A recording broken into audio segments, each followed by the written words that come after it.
Nah, salah satu yang geram banget ini adalah guru besar FISIP UI ya, dulu dosen gua waktu gua ngambil program di sana, yaitu Profesor, Tamrin Amal Tomagola. Dalam akun Twitternya beliau mengatakan begini, "Parpolnya mesti digugat ke MK dan dibubarkan karena merampok dana bencana."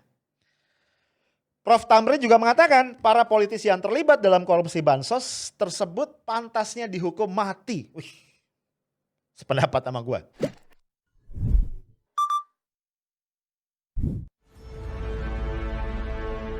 Dalam dugaan korupsi pada Kementerian Sosial dengan tersangka JPP dan kawan-kawan, tim penyidik KPK memeriksa sejumlah saksi, diantaranya adalah Sekretaris Jenderal Kementerian Sosial, di mana didalami pengetahuannya mengenai tahapan dan proses dalam proses pengadaan Bansos tahun 2020 di Kementerian Sosial. Kemudian saksi yang kedua adalah Muhammad Rakian Ikrom, seorang wira swasta, didalami pengetahuannya terkait perusahaan para saksi yang mendapatkan pekerjaan pengadaan bansos pada Kementerian Sosial tahun 2020.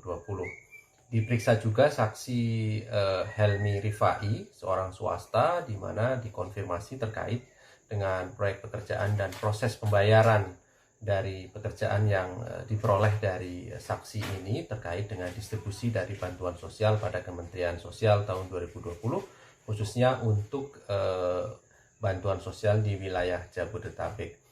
Kemudian saksi yang terakhir diperiksa juga atas nama Raditya Buana, di mana didalami pengetahuannya terkait dengan adanya aktivitas dari penukaran uang dalam bentuk mata uang asing yang kemudian diduga uang tersebut untuk keperluan dari tersangka JPP selaku Menteri Sosial. Guys, KPK itu menggeledah sejumlah kantor perusahaan yang menjadi vendor pengadaan paket-paket bansos untuk wilayah Jabodetabek dari Kemensos untuk tahun 2020 yang lalu. Perusahaan-perusahaan tadi diduga terafiliasi dengan Herman Heri dan Ihsan Yunus, yang keduanya merupakan politisi dari PDIP. Nah, tanggal 8 Januari 2021 KPK menggeledah PT Anomali Lumbung Arta dan PT Famindo Meta Komunika. Kedua perusahaan ini berkantor di Gedung Patra Jasa yang diduga tadi terafiliasi dengan Herman Henry. Di tanggal yang sama digeledah pula PT Dwi Mukti Graha Elektrindo yang sahamnya itu dimiliki oleh Herman Henry bersama istrinya. Nah, di lokasi penggeledahan ya, KPK ya datang dengan satu tim lengkap, 13 orang lebih penyidik yang didampingi juga oleh polisi, dilindungi dikawal oleh polisi. Ini langsung naik ke lokasi di lantai 17 dan 20 Gedung Patra Jasa, kemudian melakukan penggeledahan paksa dengan memeriksa sejumlah besar dokumen yang diduga terkait dengan proyek pengadaan bansos dari Kemensos tersebut. KPK bekerja kurang lebih selama 5 jam di lokasi dan baru meninggalkan lokasi sekitar pukul 16.00 bersamaan dengan jam bubaran kantor. Nah, ketika keluar dari lokasi, tim terlihat membawa sebuah koper yang berukuran sekitar 30 inci. Ya, gua nggak tahu isinya seberapa banyak. Nah, tanggal 11 Januari guys, lanjut nih ya. Yang digeledah adalah PT Mesail Cahaya Berkat di Soho Capital Podomoro City dan juga PT Junatama Vodia Kreasindo yang ada di Jalan MPR 3 Dalam. Keduanya juga diduga terafiliasi dengan Herman. Nah, belum selesai di situ, lanjut lagi tanggal 12 Januari 2021, KPK menggeledah rumah di Jalan Raya Hankam Cipayung milik orang tua dari Ihsan Yunus dan juga di Jati Asih Bekasi milik seseorang bernama Yogas yang diduga merupakan orang kepercayaan dari Ihsan Yunus. Nah, informasi yang diperoleh Tempo dari berbagai sumber menunjukkan hitung-hitungan nih guys dalam menilep bansos ini menarik banget ya. Yuk kita coba tilik ya. Bansos wilayah Jabodetabek guys itu dibagikan dalam 12 kali ya. Ada 12 kali jadwal pembagian. Nah, masing-masing itu sebanyak 1,9 juta paket. Jadi kalau kita totalkan yang dibagikan itu ada 22,8 juta paket dengan nilai 6,8 triliun. Banyak ya. Nah, dalam setiap kali pembagian yang 1,9 juta paket itu, konon Juliari Batubara hanya mengutip dari yang 600.000 paket. Ya 1,9 kan tadi ya per kali pembagiannya itu Juliari hanya ngutip dari yang 600.000 aja. Sisa yang 1,3 juta paket itu jatah untuk perusahaan-perusahaan yang terafiliasi dengan Herman dan Ihsan tadi, ya. Dan yang menarik ini nggak dikutip sama Juliari, ya. Menurut sumber Tempo yang lain, nah ini yang 1,3 ini adalah jatahnya Madam yang ditengarai refer kepada seorang elit PDIP. Ya kalau Madam pastinya cewek ya, nggak mungkin cowok ya, nggak mungkin laki-laki gitu. Ini menurut gua menarik ya, karena sebelumnya ada sebutan Pak Lurah dan anak Pak Lurah ya, lo masih ingat gak sih di awal-awal ya. Sekarang ada sebutan Madam gitu. Ampun deh ya, korupsi ini aneh-aneh aja. Nah guys, selain Herman Heri dan Ihsan Yunus, ternyata Pak Hasto ya, Hasto Kristianto, Sekjen PDIP, ini juga membantah ya kasus yang beredar macam-macam ini. Kata Pak Hasto, partai PDIP maksudnya nggak tahu menau dan tidak pernah membicarakan adanya jatah. Siap Pak Sekjen, ya. Guys, tapi nih tiba-tiba aja Ihsan Yunus tuh dicopot dari pimpinan Komisi 8 yang membidangi agama dan sosial. Ya tadinya kan dia wakil ketua komisi ya. Dia dirotasi menjadi anggota Komisi 2 yang membidangi urusan dalam negeri, pemilu dan juga kesekretariatan negara. Nah yang menarik juga ya, itu sebenarnya yang dimutasi atau dirotasi itu bukan cuma Ihsan Yunus ya, ada 5 orang. Tapi dari berlima itu cuma Ihsan Yunus sendiri yang mengalami tanda kutip turun pangkat. Dari wakil ketua komisi itu kemudian cuma jadi anggota biasa. Nah biasanya begini-begini kan menarik perhatian publik ya. What's going on gitu ya. Nggak tahu deh, lo cari aja sendiri ya. Nah guys, sampai di sini nih cerita jadi tambah rumit tapi tambah menarik. Ya nggak sih? Nah gue cuma ngeliatnya gini. Ini kalau dugaan-dugaan yang diungkap oleh Tempo dari berbagai sumber tadi benar, ya. Kok kayaknya nih ada semacam pembagian kafling gitu ya di partainya Pak Juliari.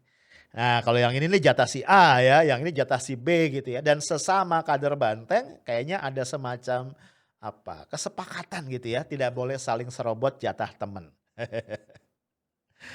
Nah guys, Herman Heri ya, bukan Herman Henry. Herman Heri ini nggak membantah kedekatannya dengan Juliari. Menurut Herman, dia memang pernah ngasih masukan sama Juliari. Jadi dia kira-kira bilang gini, penyediaan bahan pokok nih kayak minyak goreng, apalagi ikan dalam kaleng gitu ya, itu nggak bisa utang gitu. Jadi kalau kita mau beli nih pemerintah nih mesti langsung datang ke pabriknya ya, ke perusahaan yang memasok gitu dengan bawa duit, kira-kira gitu harus cash ya, karena cash and carry lah gitu. Terkait dengan ini kata Herman, dia ngasih saran sama temannya, sama Juliari supaya ngomong di rapat kabinet terbatas, di rapat terbatas kabinet ya, agar dana bansos itu bisa segera cair ya, supaya bisa beli tadi ya, cash and carry.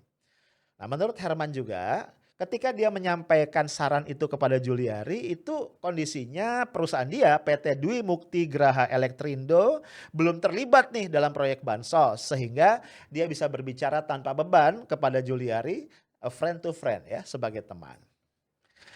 Nah guys, ini opini subjektif gua secara personal ya.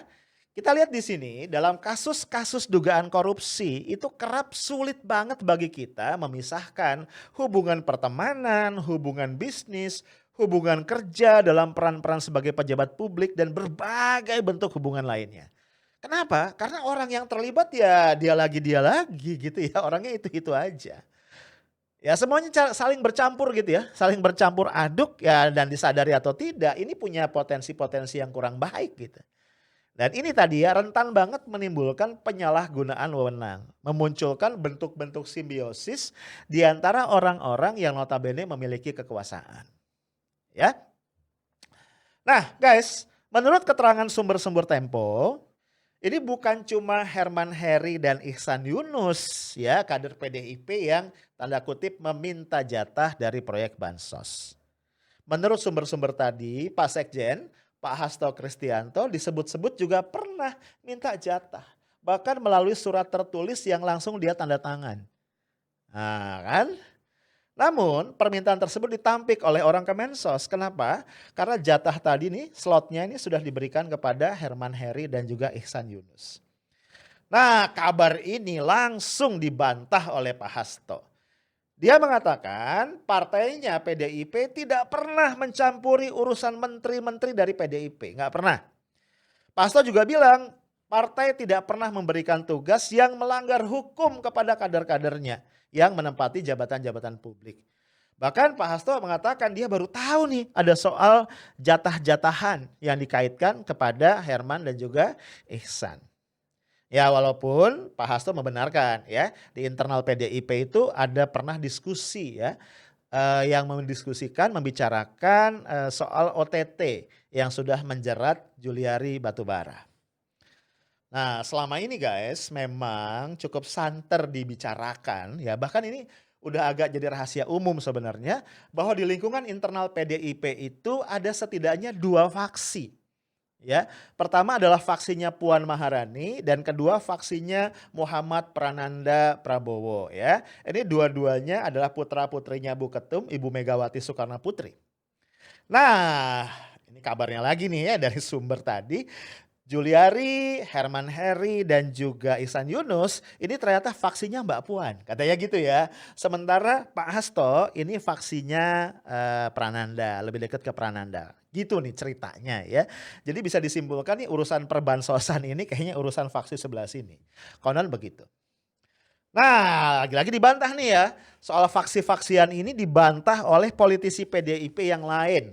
Namanya Mas atau Pak Hendrawan Supratikno. Menurut Pak Hendrawan, gak ada perbedaan pandangan dalam Partai Banteng. Solid bener ya. Di PDIP ada kultur yang unik. Yaitu apa? Hierarkis dan terpimpin, kata beliau. Semua kader secara kesatria tegak lurus kepada ketum Ibu Megawati. Wih, dahsyat banget nih partai ya. Kayaknya tentara aja gak segitunya. Ini dahsyat banget ya. Nah cuma from my point of view ya, sebagai seorang sosiolog, menurut gua aneh aja kalau soal faksi-faksian tadi itu harus dibantah segitunya. Gini, disertasi gua waktu gua ngambil PhD itu tentang faksionalisasi dalam parpol, ya. Intinya gini guys, gampangnya ya. Adanya faksi-faksi tadi, kelompok-kelompok ya dalam parpol itu wajar banget dan bahkan sebuah kepastian gitu loh. Kenapa? Karena kan gini ya, parpol itu organisasi politik, organisasi kekuasaan. So sangat logik dalam parpol itu secara internal pun ada power struggle di antara para elitnya. Gak mungkin enggak, gak mungkin enggak. Hanya saja persoalannya power struggle itu ada yang halus dan terselubung. Ya gak kentara di permukaan sehingga kadang-kadang gak mudah diendus oleh orang luar. Ada lagi yang kentara dan kasar, brutal gitu loh. Sehingga orang luar bisa baca. Nah, bedanya cuma itu doang. Ada mah pasti ada. Gak mungkin gak ada. Gue belum pernah ketemu teori yang mengatakan ada partai yang segitu solidnya tanpa faksi, itu gue belum pernah ketemu. Justru ketika ada kader partai yang mati-matian mengelak mengatakan tidak ada faksi dalam partainya, ya secara teoritis itu justru menjadi indikasi bahwa faksi itu ada. Ya, faksi itu ada. Ya, tapi oke lah ya. Kalau PDIP mengklaim dirinya sesolid dan serapi itu gak apa-apa. It is okay. Fine, ya buat gua gak masalah. Tapi guys, hati-hati. Ini malah menimbulkan pertanyaan lebih lanjut yang lebih seru. Ya. Kan gini, di berbagai kesempatan Bu Mega menegaskan agar kader-kader Banteng yang menjadi pejabat publik tidak korupsi, tidak menyakiti rakyat, tidak mencari uang dari politik dan seterusnya. Itu instruksi, itu arahan tegas Ibu Mega. Sebelumnya, Ketua Umum Partai Demokrasi Indonesia Perjuangan Megawati Soekarno Putri mengingatkan agar kadernya menaati instruksi dan ideologi partai. Dalam pidatonya di Rakernas, Megawati juga meminta agar seluruh kader PDI Perjuangan konsisten dalam menjalankan tugas partai.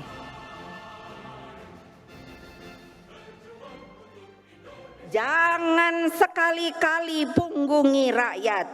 Jangan berhitung untung rugi bagi kerja politik. Jangan mencari keuntungan pribadi atau kelompok dari tugas ideologis ini. Pidato politik ini, dengar, pidato politik ini adalah instruksi langsung dari Ketua Umum bagi seluruh kader PDI Perjuangan. Saya tidak akan melindungi kader yang tidak taat terhadap instruksi partai. Nah kan tadi Pak Hendrawan, kader PDIP mengatakan di PDIP itu nggak ada perbedaan pendapat ya. Semua kader PDIP secara kesatria tegak lurus kepada Ibu Ketua Umum. Nah pertanyaannya kalau begitu kok bisa? Ya kok bisa sejumlah nggak sedikit loh ya. Sejumlah kader PDIP itu terlibat korupsi. Kan tadi formally Ibu Ketua Umum melarang. Kok bisa? Bahkan kok bisa orang selevel Juliari yang merupakan elit partai. Yang kata Herman tadi adalah darah biru ya. Karena orang tuanya atau ayah dari Juliari ini kalau nggak salah ikut mendirikan PDIP. Jadi darah biru. Dan dia wabendum ya. Wakil bendahara umum. Kok bisa korupsi? Ini kan berarti melanggar arahan dan instruksi, perintah langsung dari Ibu Ketum. Tadi katanya semua kader itu tegak lurus, loyal kepada Ibu Ketua Umum. Gak ada faksi katanya. Asli ini gue bingung ya, kenapa banyak teori jadi gak berlaku ya dalam konteks politik Indonesia. Nah guys sampai sini paham ya kenapa tagar tadi Madam Bansos itu sempat trending dan kenapa kemudian dihajar sama tagar stop iklan Tempo ya. Ya di dunia digital kayak sekarang kita tahu ya buzzer itu wah itu profesi yang menggiurkan ya.